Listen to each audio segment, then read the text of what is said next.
To redeem a Groupon voucher using the app, start by locating the Groupon merchant app on your device and opening it. If you don't have the app, you can download it from the relevant store. Next, log in using your Groupon login credentials. From the main screen, select the Redeem or Validate option.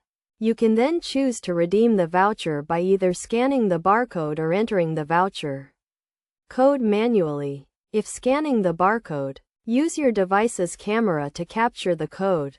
And once the scan is complete, you'll see the voucher details, including fields to enter the total bill and tip. Complete the redemption process by clicking the Redeem option below the voucher details.